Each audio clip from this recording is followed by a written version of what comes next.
All right, we're on.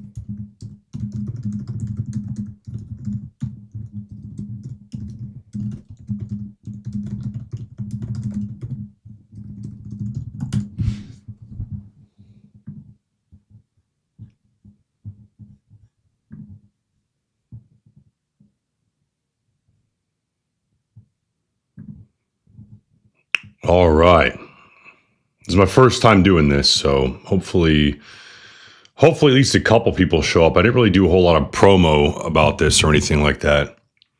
I'm just figuring out how all this stuff works. Hopefully I'll get one or two people in here. I don't expect there to be a huge turnout, guys. I just talked about this on my Instagram like 2 seconds ago. What I am going to do is get rid of this mic cord. I'm trying to figure out how I'm going to set this up in the future. So what I'm going to do is pass this cord, pass this mic under the table, so that way the cord's not going across the fucking screen.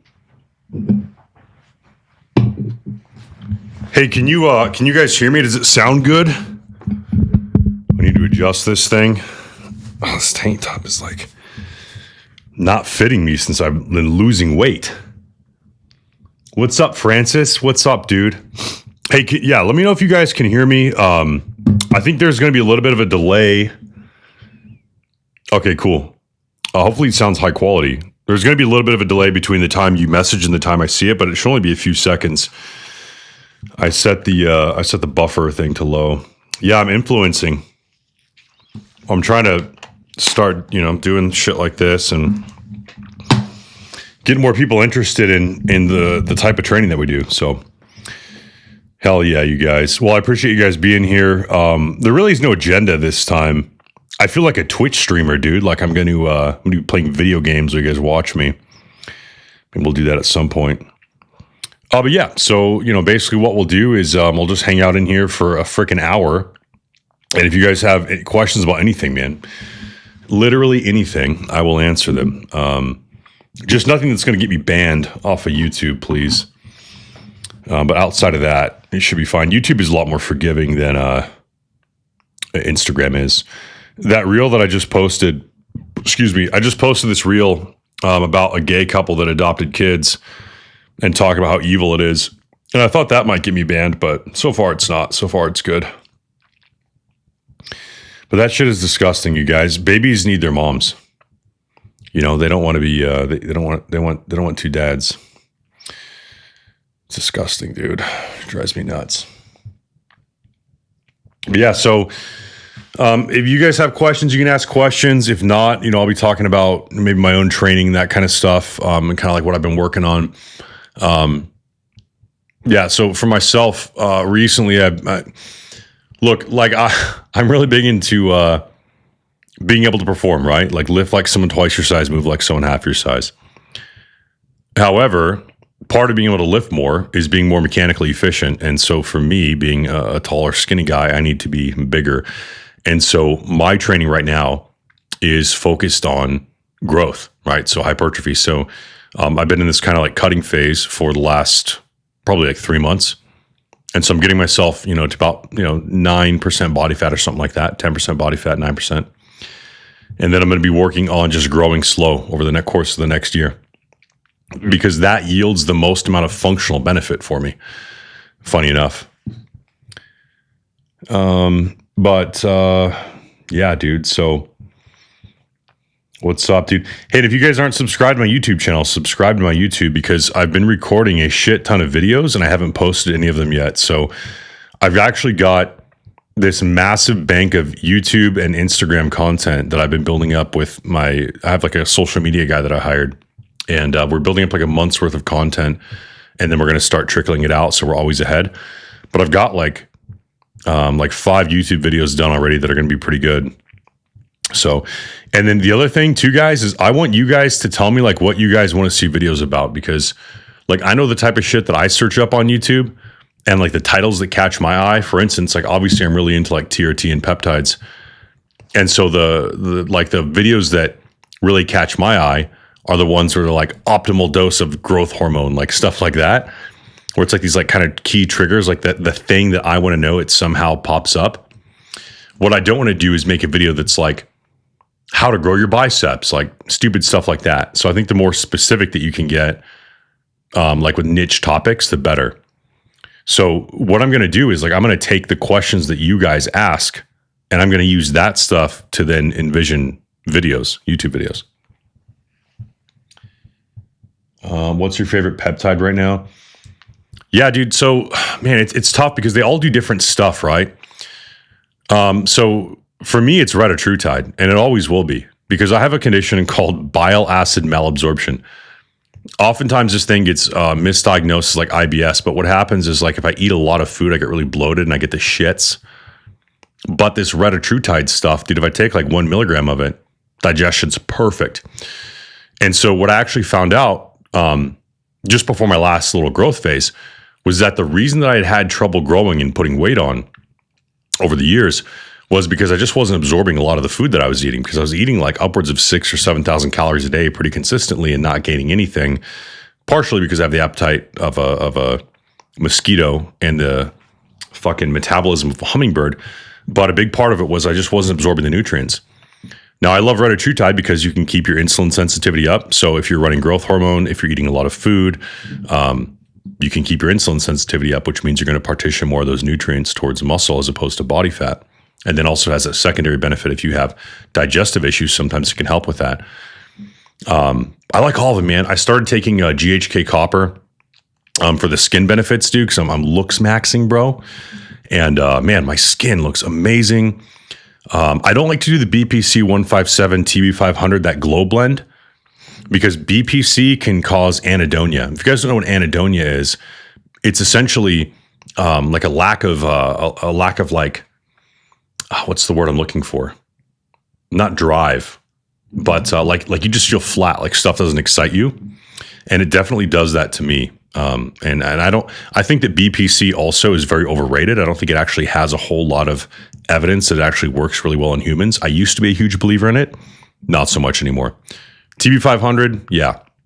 But the other problem with running BPC year round, like a lot of guys do, is that you're promoting angiogenesis, or the formation of new blood vessels, 24/7.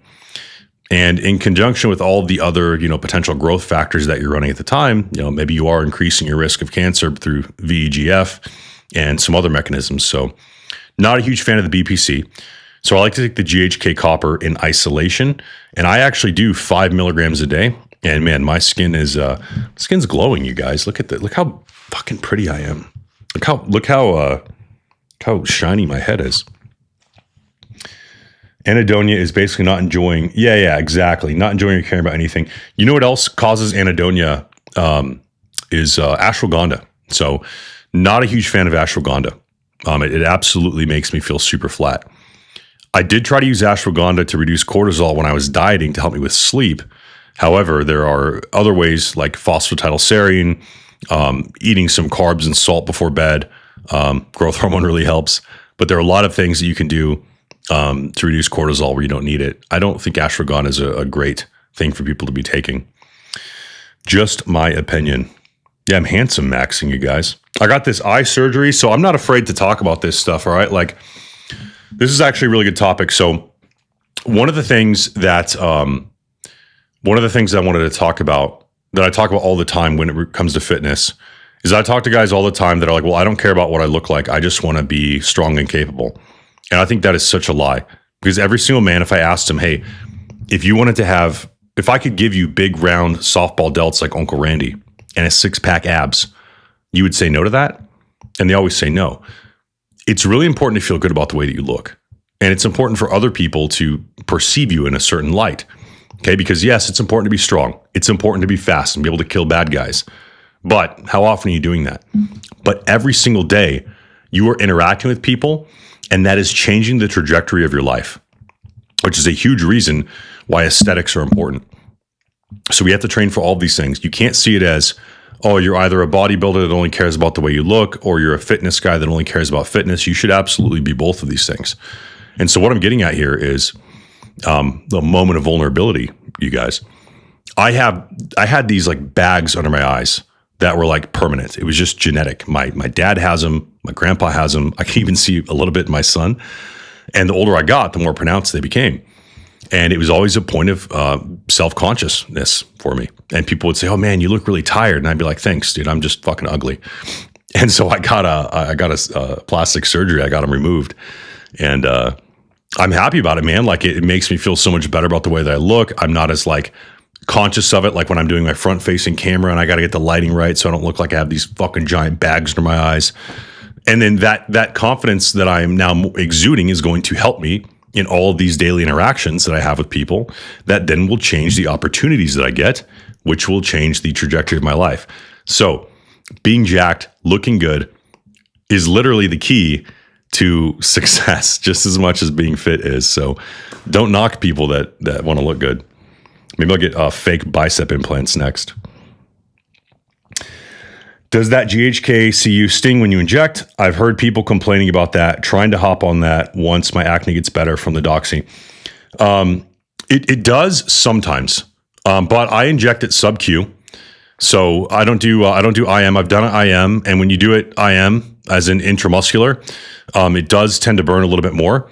But when I do it subcutaneously, no, I don't really get any pain. And if I do, it's like very minor. It's like, you know, maybe you get like a spider bite and it's like a little bit irritated, but you don't really notice it that much.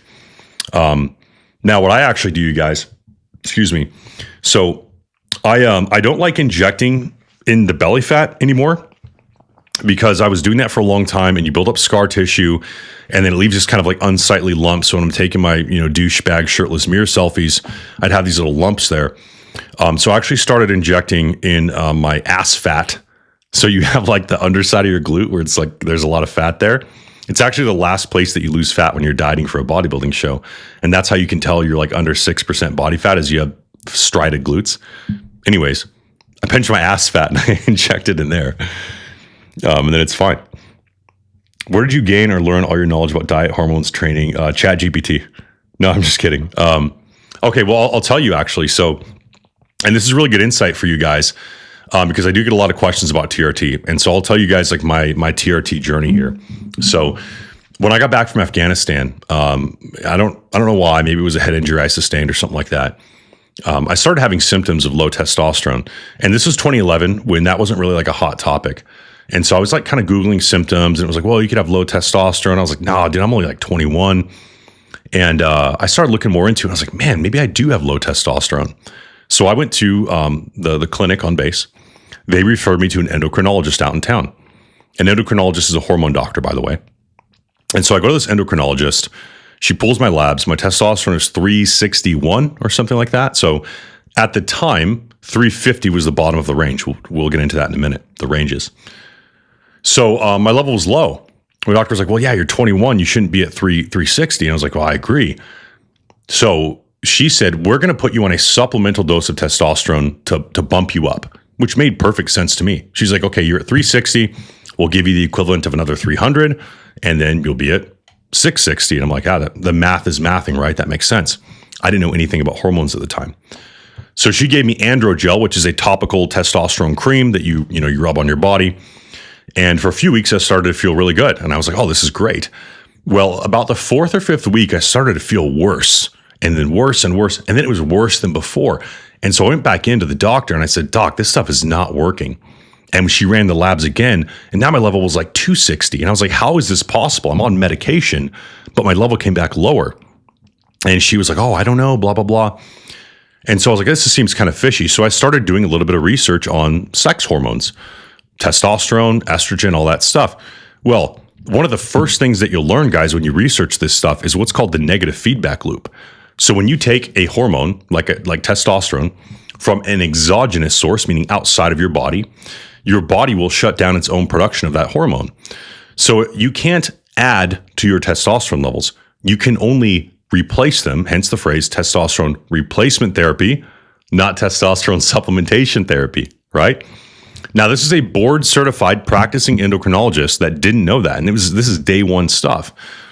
And that was like my first exposure to like how untrustworthy many physicians are.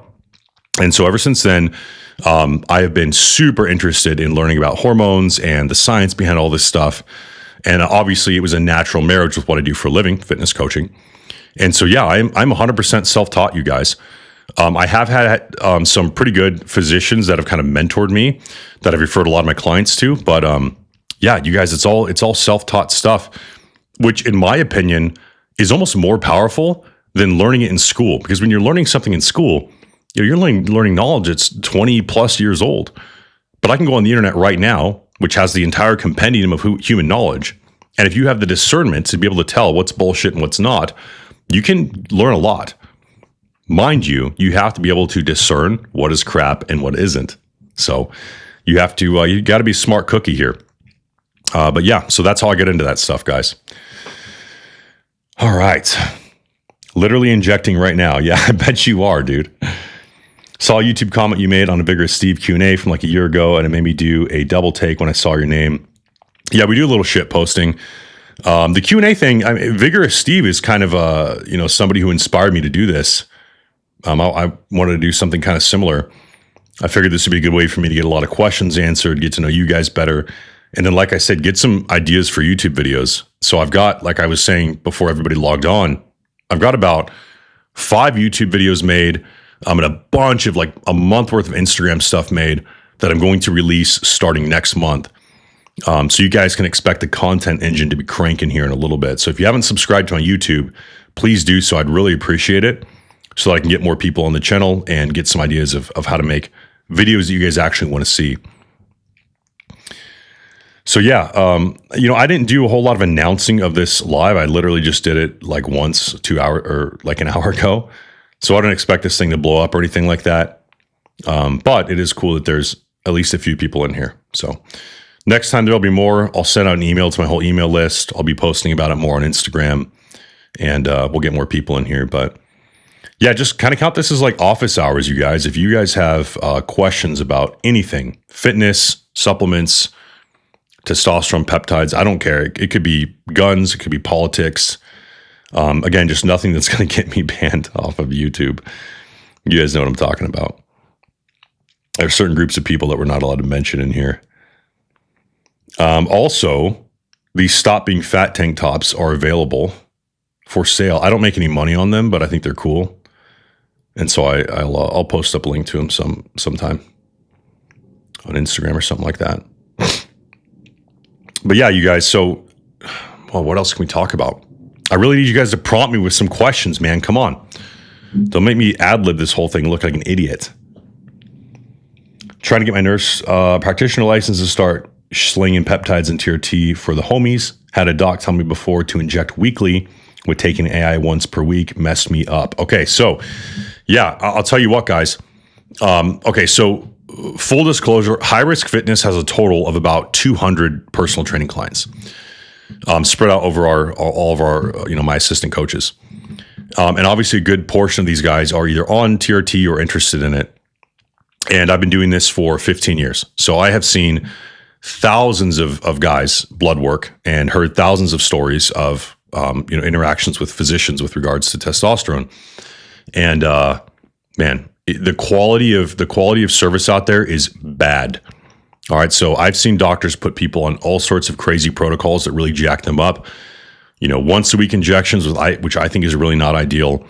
I've seen them put guys on like 200 milligrams of testosterone and 3 milligrams of anastrozole a week, which literally drives your estrogen to 0, which is extremely dangerous and deleterious, which destroys your cholesterol, obviously destroys your mood. If you've never suffered from low estrogen, from mismanaging your TRT, it is one of the worst feelings in the world. It's actually worse than having low T. It is the worst brain fog, flat, depressed feeling, like a literal zombie. But I've seen doctors do all sorts of crazy stuff with people. And so what I like to tell my clients is, hey, if you're interested in TRT, there's a couple options here. One, and this is the route that I prefer, is you use something like TRT Nation, where they just kind of send it to you. It's minimal oversight. It's legal, right? But you're not having a physician like really, lock in and look at what you're doing. But the benefit of this is that they'll send you the vial so you can kind of dose it however you want. Okay. And then I'm not a doctor, but what I can do is I can look at your labs and I can tell you what I would do if I were you. And so that's how I like guys to do it. But worst case scenario, what I tell guys is, hey, if you go to a local clinic around you, which I don't recommend because they're going to rip you off, tell me what they say before you hire them, before you pay them. And I'll tell you if they're jerking your chain and if they're on the right protocol, especially with things like fertility, right? Everybody wants to maintain their fertility, or at least I hope that you do. And a lot of these clinics are not putting people on fertility regimens, which is very, very dangerous, because if you are infertile for a long enough period of time, it can be very difficult and very expensive to restart your fertility. But if you're on a good fertility protocol, when you start TRT, you can maintain that fertility. So I've been on TRT for 15 years, never had an issue conceiving. All right. What ancillaries do you run or have made the most difference for you? Blood pressure, beta blocker, AI. Yeah, ancillaries for TRT. So I don't run an aromatase inhibitor, because if I keep my body fat low enough, and I run about 140 mgs of testosterone a week, which is 20 milligrams a day, my estrogen stays in a good range where I feel really good. So I don't typically run an AI unless I'm running a higher dose of testosterone where I need an AI. I do take telmisartan for blood pressure. However, my blood pressure is not TRT induced. I just genetically have high blood pressure. And so I take 40 milligrams of testosterone, telmisartan regardless. And so that's been beneficial. I do take a beta blocker. I take Nebivolol because retatrutide jacks my heart rate up pretty high. So Nebivolol helps me keep my heart rate lower. I'm also more of just kind of like a sympathetic state kind of guy, which means I have like a very high drive. I have a hard time like calming down. I'm not like as chill, right? And so I tend to just like run hotter, higher, faster heart rate, like a race car, you guys. All right. I don't want to have low oil pressure. So I take Nebivolol as a beta blocker. Nootropics.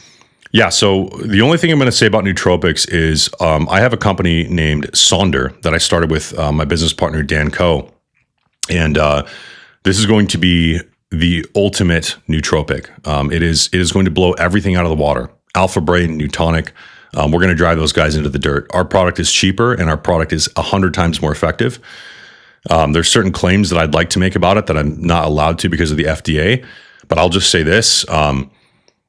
I get the same effect from Sonder as I do from certain prescription ADHD meds, if you know what I'm saying. And that's going to drop in late June, early July. So I'll let you guys know when it does. But it'll be very fairly priced and it will be incredibly powerful. All right. As extremely autistic as possible. Yeah, I know no other way.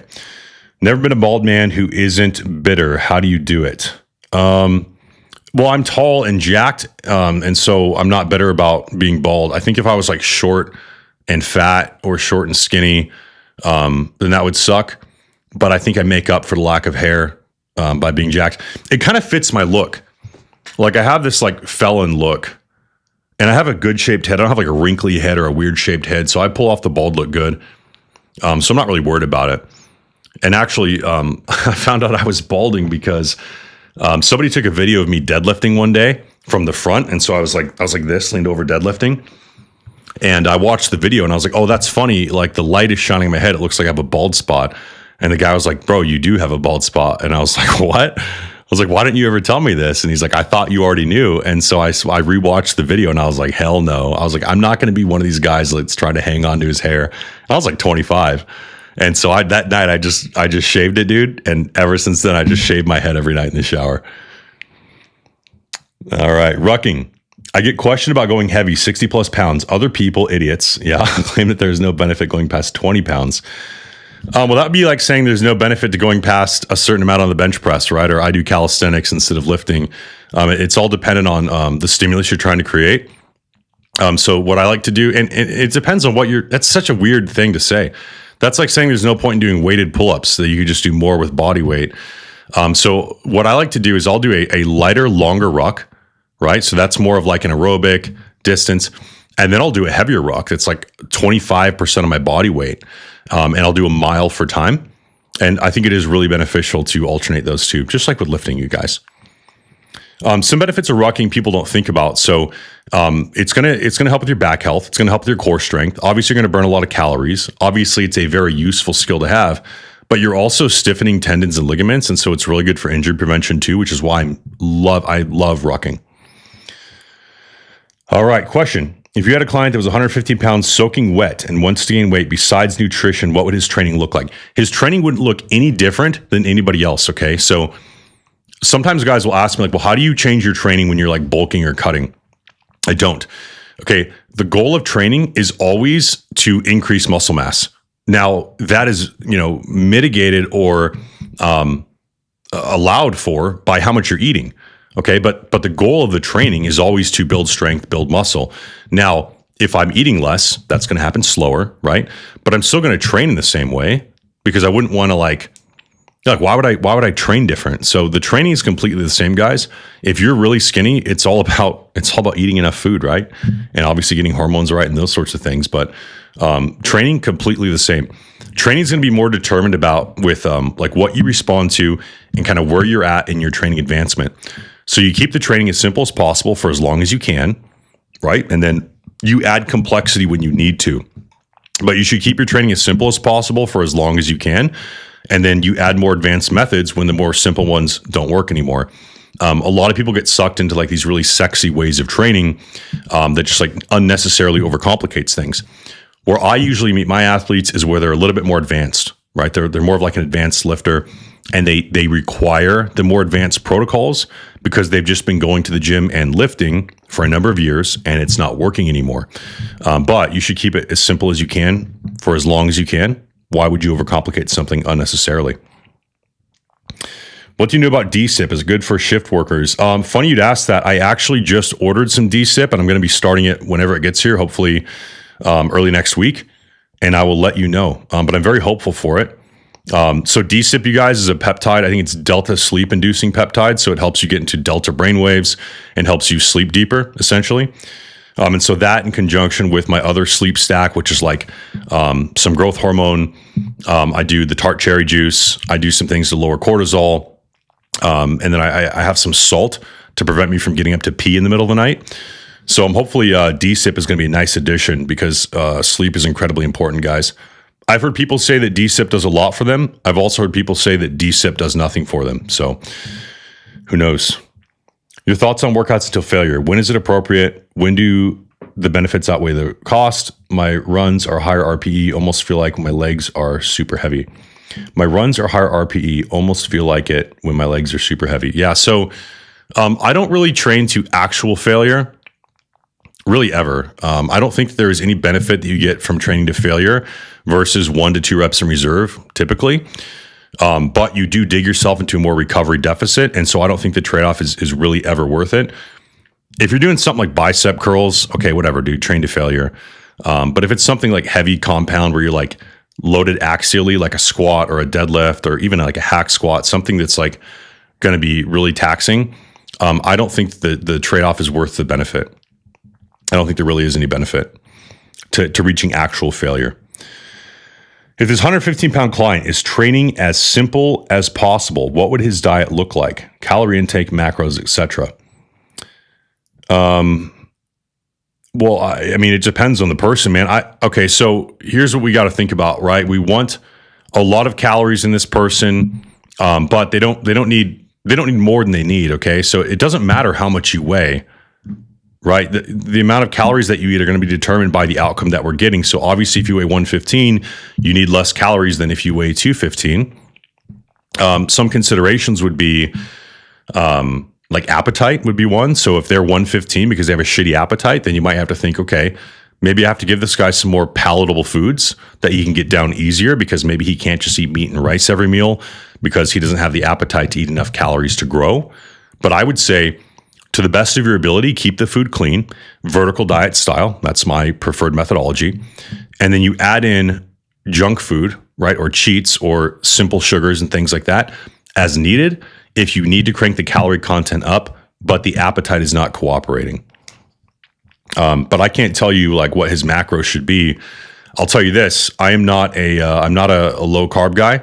I think that you need to have a set amount of proteins and a set amount of fats, and I think those should comprise a smaller portion of your diet, and then your carbohydrates are what you should manipulate to change the training performance and change the body composition. Low carb is dumb. And when I say low fat versus low carb, I don't mean no fat. I just mean the minimum amount required. All right. Would you say basic program of bench, squat, deadlift 3 times weekly is a decent program? I'm still seeing 3 to 5 pound increases on the lift each week. Anything we're changing? Yeah. So I'll tell you this, like, how long are you going to be able to add 5 pounds to the bar? If you're a completely novice lifter, I would believe you that a 3x5 squat, bench, deadlift program is making you stronger. It's probably building muscle mass. It's a great place to start. However, that's not sustainable because very quickly you're not going to be able to increase by 5 pounds every single week. And if you think that you can after a few months, it's probably because you're one of these people that took time off of training and now you're getting that muscle memory back. And so you feel like you're getting stronger again, but really you're just kind of getting back to where you were. And so I think that it's unsustainable. A lot of people tell me like, oh, I'm adding 5 pounds every week. And I'm like, oh, so you're benching 500 pounds? And it's like, no. Well, there's something wrong here then. Like you're not really adding 5 pounds every week. But yeah, if you can progress linearly like that, then 100% do it.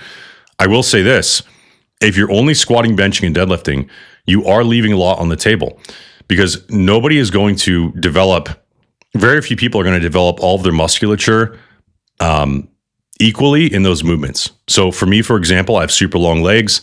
When I back squat, my quads aren't really involved because the way that the squat works for me mechanically. So I got up to a 585 back squat and my quads still looked like I didn't, like people were like, oh, you don't do legs, bro. And I would like rage. I'm like, I squat 585. Well, then I started doing leg extensions and hack squats and my quads grew. And because my quads grew, now they were no longer the most underpowered portion of my squat. And then my squat went up again. Right. So don't neglect the isolation work, guys, just because you're one of these people who wants to be, quote, functionally fit. Functional fitness is a meme. Stronger muscles are more functional. If I can make your quads stronger, your hamstrings stronger, your glutes stronger, you are more functional. You need to learn whatever movement patterns you need to do for your sport or whatever your tactical application is, sure. But that is like the dance that's happening, but it's being facilitated by the strength of the muscles.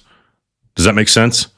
Okay, so you can get stronger at movements like the squat by developing muscles in isolation as long as you're still practicing the squat.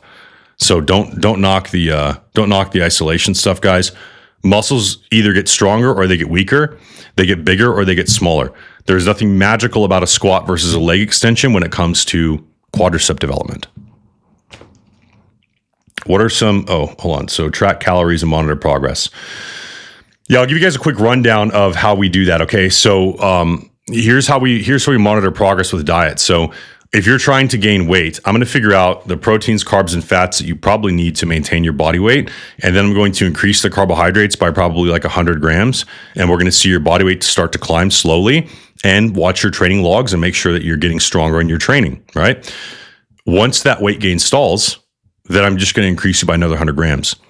However, if you were to say, oh, I'm going to do the dreamer bulk, and you go and you add 1,000 calories to your diet, well, if you can only build 100 calories worth of muscle a day, now what? You're going to build 900 calories worth of fat? Like, what's the point of that? There is none. Fat mass isn't contractile tissue, okay? So we just add a little bit at a time and adjust based on progress. What are some good exercises to improve speed as an older athlete? The same things you would do as a younger athlete, right? You just have to monitor stiffness and recovery. Maybe you have to do a little bit more, targeted recovery stuff. Maybe you have to do a little bit more eccentric training to improve like tendon and muscle like strength. So, for instance, guys that tend to pull their hamstrings when they're sprinting, especially if they're older, will do a lot of like eccentric Romanian deadlifts, eccentric hamstring curls, things like that. But the methodology is the same. If you're 70 years old or you're 20 years old, it's your body, mechanically works the same. Now, if you can't handle as much sprinting because you're older, maybe you use something that's lower impact, like a bike or a rower, right? And you build it up that way. Isolation work is functional. Yes, it absolutely is, you guys. Just finished a lift from you, Randy. Just wanted to join and say the carbs are crucial. I was underfueled midweek and my numbers clearly showed it. Also, tart cherry is the number one sleep hack for me. Yeah. So guys, I buy, it's just this tart cherry concentrate. I think the company's Orchard Bay on Amazon, and they send it to you in this bottle. And it's like a syrup. And I think it's designed so that you can like mix it with water and make like a juice. But what I do is I just pour it in a tablespoon. I take 2 tablespoons before bed and it knocks me out. But yeah, carbohydrates are crucial for performance, guys. There isn't a single person on this earth that's gotten big and jacked eating no carbs. There are people who do this keto carnivore thing, who, maybe they can maintain some of that.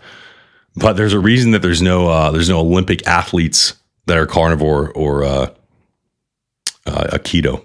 So big fan of the carbohydrates, guys. What other questions you guys got, or follow-up questions? Let's hear them.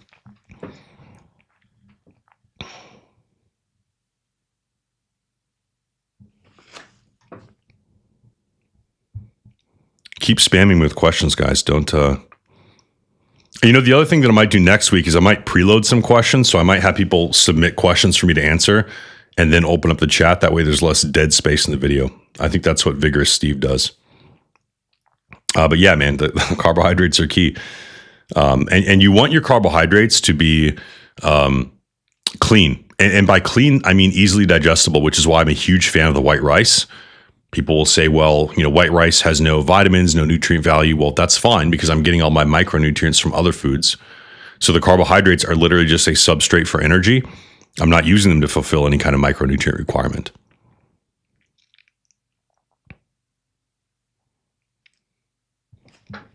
Can you start issuing floaties with your program because I'm drowning in bitches? Sure you are, buddy.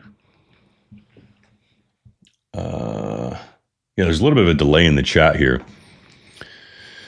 But yeah, guys, I'm telling you, man, look, like being jacked, looking good is important, okay? It's not all just about performance on the field.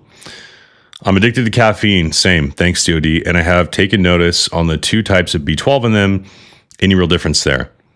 Like in energy drinks. So methylated B12, I think is more bioavailable, right? I'm not exactly sure, but I think if it's not methylated, then you like piss it out. Yeah. Vitamin B12, vitamin B6, niacin, B5. I don't know, dude. I haven't noticed any difference from taking B vitamins or even methylated B vitamins versus just drinking fucking caffeine and having good sleep. So you posted some dry fire program the other day that would be dope to have on our training in case of us that are, for those of us that are interested. Yeah. Okay. So with the Operation Human Weapon program that I'm kind of like relaunching here, there is a dry fire component to it. Okay. So you have your lifting training session of the day, and then there is a 10-minute structured dry fire session after or before that. And so what I'm going to do is I'm going to build that out and give the option to do that to my one-on-one clients as well. I just have to build out the program in TrueCoach. Can you go into movements like the single leg drop jump? What specifically does that work? Yeah. So what I like to do, guys, is I like to use what I call like a potentiation exercise before the main lift. Okay. The reason is because if we're trying to build explosiveness and like rate of force production, I guess would be the technical term for that. We want to do that earlier in the workout when we're not fatigued, right? So we get the most amount out of it. Okay. So if I'm tired at the end of my workout after I did heavy squats and then I try to go do jumping, I'm not going to be able to jump as high, right? I'm not going to be able to contract those muscles as well. So then I'm not going to get the training effect that I want. So we're always going to put the like the most fatiguing or the most susceptible to fatigue exercises at the start of the training session. The other benefit is that it's potentiating the squat or the deadlift. Okay. So if let's say I'm doing power cleans, I'm going to do power cleans or box jumps or something like that before I do my deadlift so that I'm like, my nervous system is primed for moving explosively. Because when you're moving a heavy weight, you need to be trying to move it as quickly as possible. Because if you think about the difference between making a lift and not making a lift, it's just the speed at which the bar is moving, okay? If I'm moving a bar at 3 miles an hour and then it slows down to 2 and then 1 and then 0, well, 0 miles an hour is where I'm failing the lift, then it's -1, -2, -3, right? So we want to be able to potentiate that speed before that main exercise. And that's why we do it at the start of the workout. Having a presence is important. Yeah, it really is, man. It really does make a huge difference, especially for my law enforcement guys. Obviously, command presence is huge, but really for anyone, man. Like, look, the best fight is the one that you don't ever have to get in. So if you can be a deterrent to threats, that's hugely functional. If you can look like someone who takes themselves seriously, people will take you seriously. And a lot of you guys know from being in the military that if you see somebody who their uniform looks like crap, you assumed that they do crap work. Just like you see somebody out on the street, like you go to Walmart, you go to Costco, and there's somebody in their pajamas, you just assume that person's a loser. You're probably right. So I think it is very important to look the part, fellas. Yeah. So building up your physique is an incredibly important thing. Now, I will say this. We still focus on the performance because the performance is what's telling us if we're building the physique, okay? If I'm trying to build my biceps and I can do 1 more rep on curls or 5 more pounds on curls, that's how I'm going to make my biceps grow. So we're still focused on performance. It's just that the goal, the intended outcome of that is to grow the muscle. Now, here's the thing is this is synergistic with your strength training. So the bigger the muscle gets from the isolation work, the more I'm going to be able to leverage that in my strength work, okay? So like getting my quads bigger from leg extensions is going to allow me to lift more in the squat because the muscle is bigger, right? And then if I get my squat stronger, I'll be able to do more weight on the leg extensions and then grow my quads even more. So that's why we do both of those things. Can you talk about exercises strengthen hip flexors and their role in sprinting? Yeah, I'm not super familiar with that kind of stuff. A little bit, I have a cursory understanding of that kind of thing. So one thing that's really good for strengthening the hip flexors, I mean, honestly, dude, just squatting, right? Like you get a strong squat, dude, you're going to have strong hip flexors. This is the same thing with core training. People talk about having a strong core. Look, if I have a big 500-pound bar on my back, I have to have a strong core or I'd be doubled over, right? So same thing with that. Now, if you need to isolate the hip flexors, there's that movement you can do where you kind of lean against, I don't remember what it's called, but you lean against the wall and you have a band around your feet and you're like lifting your feet up and down. I don't remember what that damn thing's called, but that can work the hip flexors directly if you need that. When you do overhead press, do you have any post-workout stretching to prevent knots in your traps?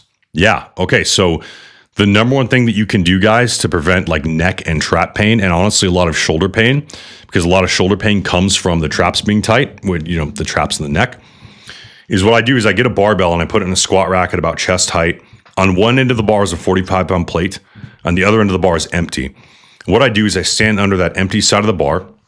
So I put the barbell on my trap. Maybe you can see this better. I put the barbell on my trap, right? And sometimes I'll even put a band around the barbell and step on the other end of it. And I stand up so the band is pulling that bar into my trap. Then I'll use this hand and I'll roll around on the trap and find spots that are tight. And when I find a spot that's tight, I'll do something called ART, active release therapy. So I'll look over to my shoulder and then I'll go up and over to the opposite shoulder. And that muscle now is being like grinded underneath that barbell. And I'll basically repeat that process at different points throughout the front, the top, the back of my trap. The other thing is that if you have shoulder pain, that's you're not sure what it is, you can do that same thing. So you put that barbell on the shoulder and you can do some side raises. You can do some front raises. You guys like this position, right? And that will help release the shoulder. So, there was a point where I couldn't even overhead press the bar, and I thought there was something wrong with my shoulder. Turns out my trap was just tight. So I did that trap release, and all of a sudden I could press 225 again, like literally 5 minutes later. So take from that what you will. Great answer on the bald question. I agree. What would you say is the biggest challenge when trying to onboard new clients? Just getting enough information out of them, right? So, the thing with one-on-one coaching is you have to be very communicative. And if I have a client that's not telling me something, that's going to be a problem. So if you hurt your back 3 weeks ago and you just tell me about it today and I didn't know about it before, that's an issue, right? So the more I know about you, the better I can make your programming. And so I would say that's probably the biggest problem. Other than that, we have a pretty streamlined process. Like I've onboarded hundreds of people into my coaching system, and so I'm pretty good at it. And what I'll do is like the first couple weeks when I'm watching somebody's training videos, I'll be able to work out a lot of the kinks with their technique, their execution, things like that. A lot of guys, they're swinging the weights around, and I wouldn't know that unless I saw it in training videos. So if I give you bicep curls and, you post up your numbers, it looks good. But if I see a video and you're like doing this thing with your bicep, right, you're swinging your body all around, I have to be able to correct that to make sure we're doing the movement correctly. So it really just comes down to the coaching. The onboarding process itself is pretty simple, but usually the first like month that somebody's training with me, I'll be a lot more like honed in on that specific athlete to make sure that we're working all the kinks out, because we want to make sure that training is being executed properly. Yeah. Need more tanks to show off the shoulder progress. Yeah, cut the sleeves off. Just cut the sleeves off to some shirts. That makes a pretty good aesthetic. What does it say? Brownie on the block has made me king the neighborhood, even with the guys sagging pants. Look, I have no idea what you're saying. That I don't even know if that was English. But yeah, I mean, you gotta look scary. But it doesn't matter, you guys. I mean, sometimes if someone's like a crackhead or like when I was a bouncer at a bar, being big and scary actually I feel like got me in more trouble, because like drunk guys always want to pick on the big guy. Maybe it's like if I beat up the big guy, then I took the big guy down. If the big guy beats me up, well, he was bigger than me. But I got picked on a lot more than the other bouncers at the bar. I tended to get more like drunk guys trying to bow up to me. So, and there have been a couple times, I don't know what the legal implications of talking about this are, but there have been a couple times where I was carrying and I happened upon people who were drugged out and came at me, and I had to present a firearm to defend myself. Thankfully, I never had to pull the trigger, but yeah, I don't know. I mean, maybe sometimes like being bigger makes people want to mess with you more, but I would say in general, it's the opposite. So, all right, what else you guys got? Give me a few more questions here. We'll go for another 15 minutes, and I'll just wrap if you guys don't have any questions, but the more you have, the better. It's English, you just can't read. Hey, don't talk to me about English, Rasa. Just making a comment to another person's point. Oh, okay. Is there a rough price range you could give for your coaching? Does it vary or flat rate? Yeah, there's a reason I don't publish my prices. So one of them is because there are a few different like kind of ways that I do things. It would be like this, okay? It's like going to a mechanic and saying, hey, how much is it going to cost to fix my car? Well, I have to know what's wrong with your car first before I can tell you how long it's going to take to fix it and how much it's going to cost you to fix it, okay? That's kind of how I consider myself. The other thing is this, like, if I were to, okay, here's an issue with perception, okay? So something is only worth the value that you perceive of it, all right? And this is like kind of a business thing that maybe some of you guys who run businesses will understand. But let's say I told you I had a car for sale and it's $10,000. What kind of car is it, right? Is it a 97 Civic or is it a brand new Ferrari? Okay, so I have to get somebody to understand like, hey, I'm going to take you from 300 pounds to 200 pounds with abs, and I have to be able to convince you that I can do that before you can make a determination about what the value is. And that's what's kind of frustrating about these questions about price is that, okay, if I was a genie and could snap my fingers and I could put you in the exact body that you wanted, how much money would that be worth to you? Right. And usually people would say, oh man, I'd go take out a loan. Right. So then when people have objections about like the price of stuff, it's because they don't believe that it's going to be beneficial to them. So I don't ever talk about my prices because what I found is that like most fitness influencers online, they're giving people generic 8-week programs. It's garbage. It's ChatGPT. There's not a lot of support, right? And so if that is your perception of what coaching is when I tell you what the price is, then you're going to make a value determination that it's not worth it. See what I'm saying? But if I could say, okay, you go out to dinner and the dinner is $10,000. That's an expensive dinner. I'm not going to drop $10,000 on dinner. But if I told you I was going to give you a brand new Lamborghini for $10,000, even if you don't like Lambos, you could resell it. But you're going to say, oh, dude, I would do that. I would take that deal, right? So it's really important that you get an idea of like how serious you are and like how much you think that thing is going to benefit you before you decide if you can afford it or not. because you can afford anything, right? Like, you can't afford to go buy a car, but you need a car so badly that you will go finance a car. See what I'm getting at? I know that's a kind of a roundabout way of saying things, guys, but again, like I hate talking about money because of that reason. It's very, very frustrating. But I have a multitude of programs that I have, and typically I can find something that fits somebody's budget. Maybe we can work out a payment plan. I have different tiers. I have payment options, all this kind of stuff. And so I'll tell you this, if you're somebody that I want to work with, if I think that I'm going to get like a night-and-day transformation out of you from the interview that we do on our initial call, I'll make it work for you.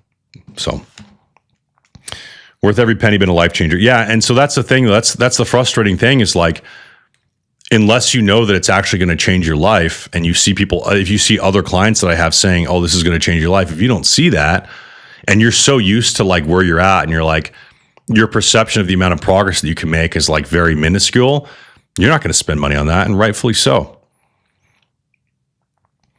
Been a client for 1.5 months, never been in the gym before. Program is amazing. Results are crazy. Hell yeah. Oh, what's up, David? Yeah. Moving more weight and feeling amazing. What pre-post supplements are an absolute necessity? Yeah, so I wouldn't say there's anything that's an absolute necessity. It's always a case-by-case sort of basis. I will say that almost always before training, you want to be having carbohydrates and salt. So the best supplements you can have before training are going to be carbohydrates and sodium, okay? The sodium opens up the channels for the carbohydrates to go in. The carbs fuel the training. If you want to talk about like actual supplements, again, it's very dependent on the person. Some people will have them do like an intra-workout carbohydrate drink. We'll do creatine intra-workout. That's always a great idea. 5 or 10 grams of creatine. If we're in a dieting phase, we'll use some essential amino acids. Post-workout is really the only time that I like guys to use whey protein. Not a huge fan of whey protein because it doesn't digest very well. It digests very rapidly. And so it's not a good source of sustained amino acids in your bloodstream. A lot of it gets converted into glucose, blood sugar. So the only time that I would ever use a whey protein would be a whey protein isolate, and I would only use it post-training. I don't do whey protein at any other point throughout the day. But other than that, man, it's really going to be dependent on the person. If I have somebody that they have a hard time, calming down after training, and they're training later in the day and they need to get to sleep, maybe I'm going to give them something that's actually going to calm them down, like L-theanine we'll put in post-training, something like that. But it's really tough for me to give those kind of blanket statements. Explanation makes sense on pricing. Yeah, I'm glad. Thanks for saying that, man. I don't mean to be like cryptic or like seem like I'm holding out on people or trying to scam people or anything like that. But when you think about being a business owner and selling something, it's about value exchange, right? Like I'm exchanging some kind of value to you for money, which is value to me. But you have to understand what the thing that I'm giving you is worth before you can determine if you want to spend money on it or not. This monster was like $350, but I know exactly what this drink does to me, and I wouldn't pay $100 for it, right? But if you don't know, what the training can achieve, then it's very difficult to say like, well, is this worth it or not? I will say this. A lot of the times when I talk to guys and they say, well, I can't really afford this, I say, okay, pull up your bank statement for this month. And I've done this with guys before. It's weird to talk about money. It's very uncomfortable for people. But we'll look at like every time you've gone to the gas station and bought like Zins and Monsters or gone to fast food. And in a lot of the cases, if you cut those things out, it pays for the training. So you can cut things out that are taking you further away from your goal and allocate it towards training. This also helps me determine how serious somebody is. Because if I have somebody where I can prove to them that they can afford it if they cut out all the junk out of their life that's holding them back, and I say, okay, like, do you see on paper now how you can afford this? And they're like, yeah. I'm like, okay, are you ready to go? And they're like, oh, I can't afford it. And I'm like, okay, so the problem's not actually money. The problem is just like, you don't want to change and you don't want to put the work in, and you're using that as your excuse, because money is a really easy excuse for people to say that they can't do something because of money or time or something like that. If you're serious about getting somewhere and you know that whatever thing you're buying can get you there, whether it's fitness or not, you will find a way to make it happen. I was stuck at a 505 deadlift for an entire year. Within 9 months, Randy helped me get to 555. Yeah, that's awesome, dude. Yeah, look, the longer you train, guys, the slower the progress is going to happen. But 9 months to go from to add 50 pounds to your deadlift in 9 months when you're already pulling 500 pounds is pretty significant. And, the reason that this stuff happens so quickly, the reason that my clients, I think get really unbelievable almost results is because every time we go in the gym, we're doing the exact thing that we need to be doing that day. So if I know what your body responds to, where your sticking points are at, I can give you specific exercises to break through those plateaus. So every single time you train, you're getting better. Whereas if you're doing a more generic program, it's going to take you, 6 times as long to get there, or maybe you're not going to get there at all because you're not addressing what the problem is. So my goal with programming is to say, okay, I'm going to take my 15 years of training knowledge and I'm going to download it into your training program for the week and say, if I were this guy, this is exactly what I would do. So essentially what you're paying for is knowledge that took me years to acquire from training hundreds and hundreds of people. That makes sense? So if my sink broke, you guys, I'm not going to go on YouTube and learn how to be a plumber. I'm just going to call the freaking plumber because I just want my sink fixed, right? And the amount of money that I'm spending on that plumber is worth the time and a headache that I'm saving from having to go fix it on my own. Speaking of which, my F-150 headlight is out. And these new trucks, man, you literally have to disassemble the entire fucking car to get to the headlight. So I've got this headlight out, and I've got the headlight. I bought it, but it's going to take me an hour to change, and I just haven't found the time. So I've had this headlight out for weeks, and so I just I drive the Porsche at night, which sucks because the Porsche you can't show it off at night because it's dark. I also started working with Randy about 9 months ago. Went from going to the gym to actually learning what I need to do in the gym. Yeah.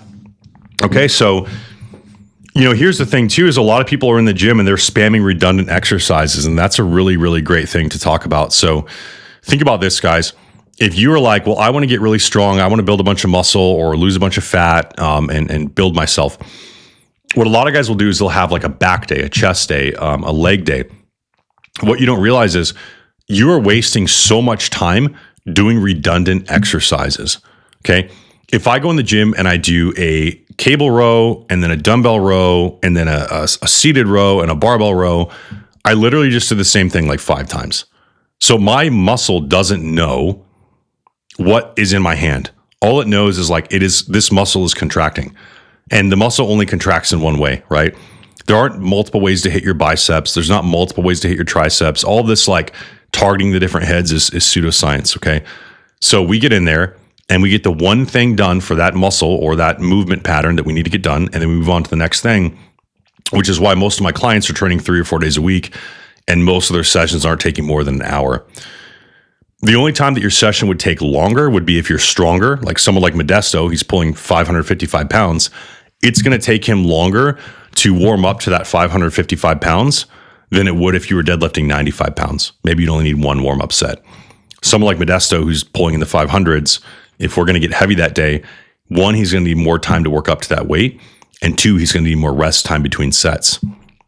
So when you're thinking about how long am I going to rest between sets, the stronger you are, the more weight you're using, the longer rest time you're going to need between those sets, right? Less time between bicep curl sets, more time between deadlift sets. All right. So the more weight you're moving, the longer that rest time is going to take, the longer the training session is going to take. Randy's coaching is a real deal and he cares. Yeah, I do, man. Information is key after all. You guys have helped me add 200 pounds to my squat in 6 months, despite my own retardation.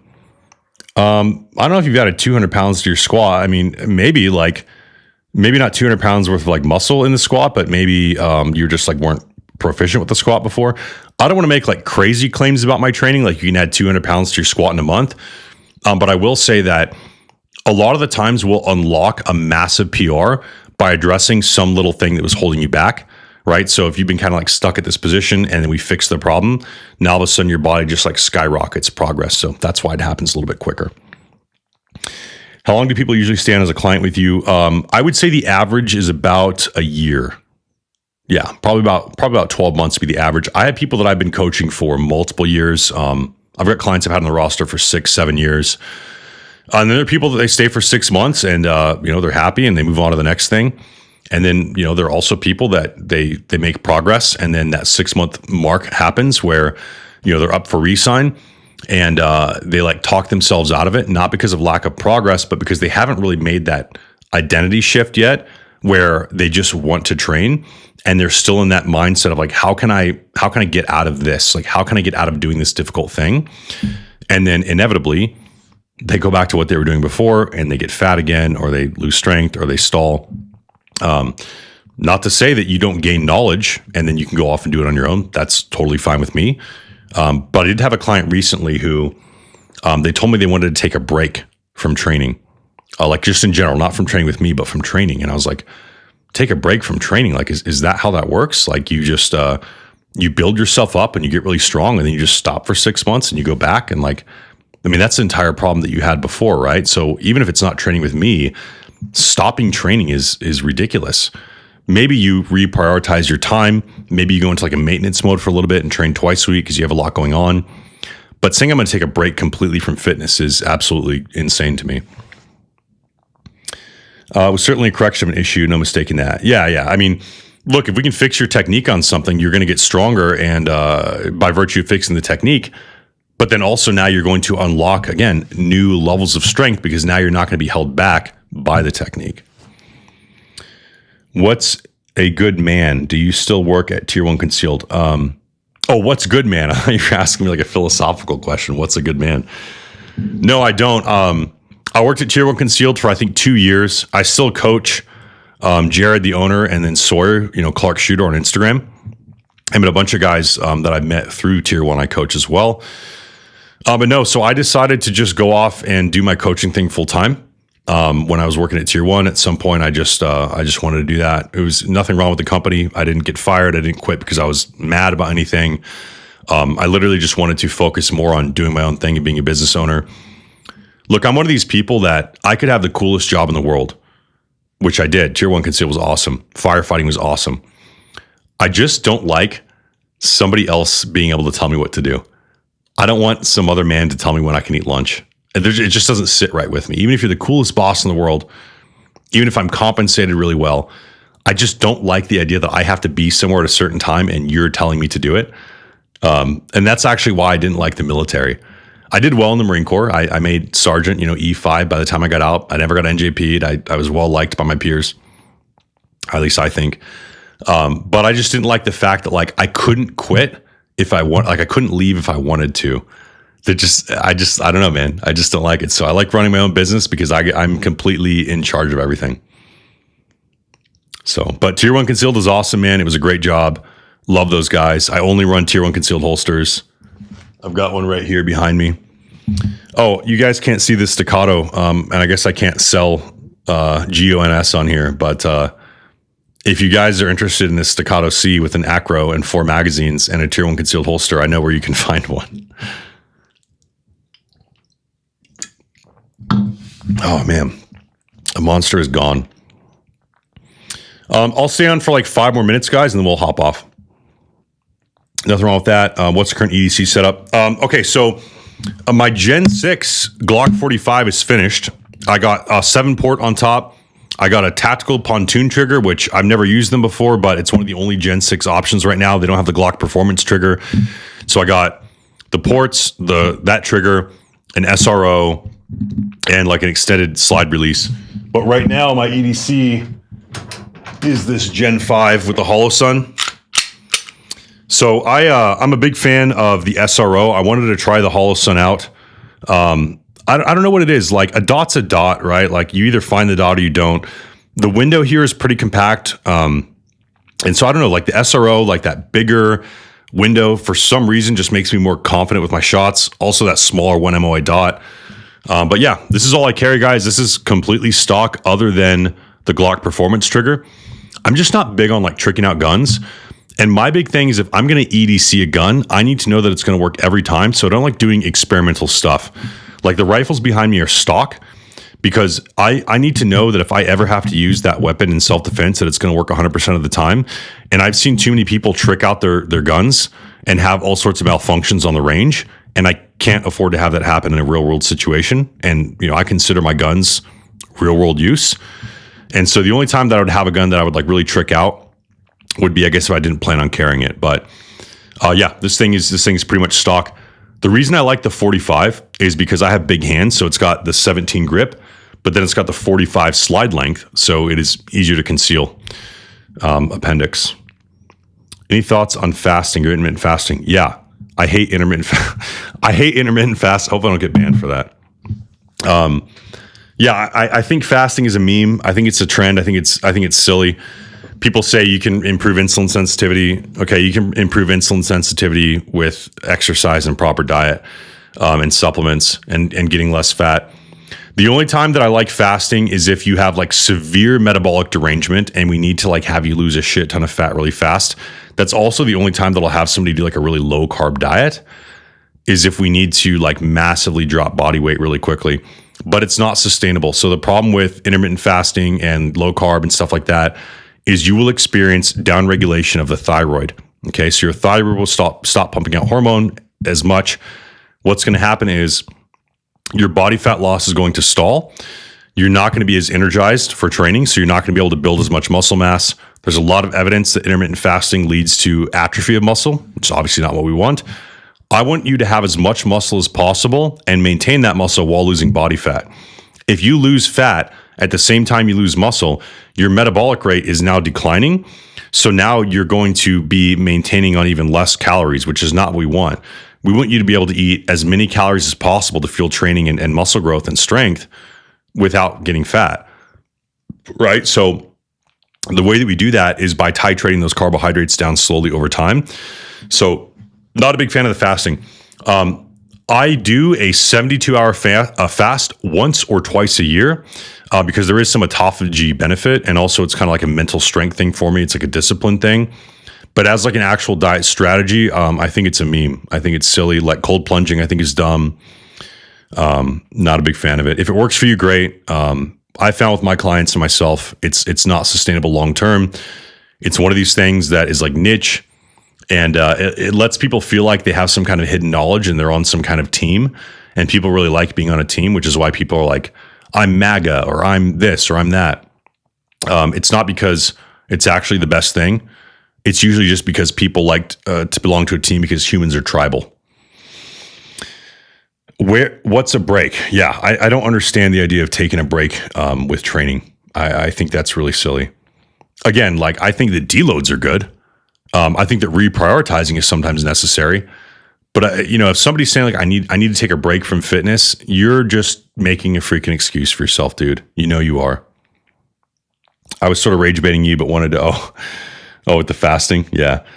I don't get really mad about it. I mean, I know that it's a popular thing, but it is important for me to talk about that stuff because I do get a lot of people that come to me that need some sense beaten into them. So you also like, dude, all this like controversial fitness stuff, a lot of the times originates on Twitter, on X, because one of the best ways to grow on X is to say something like super, what's the word? Not controversial, but super, what's the word when you are doing something that's against the grain?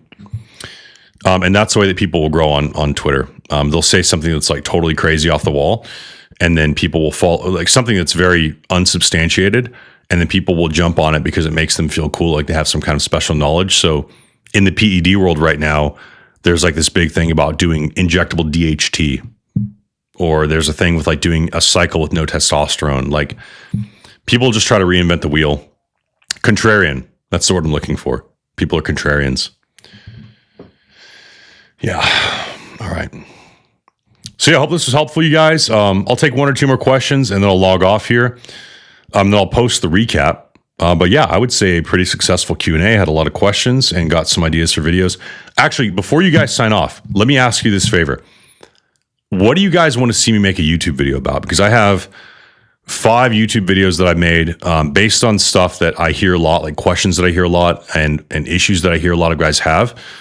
But I want to hear, like, if you were searching for something on YouTube, what would you search for? Like what specifically? Not broad, like not how to gain muscle, right? Something specific. Yeah.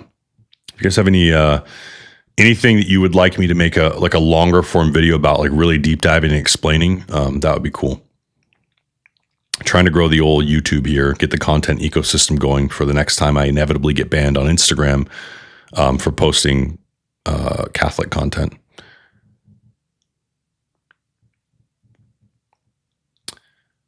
All right.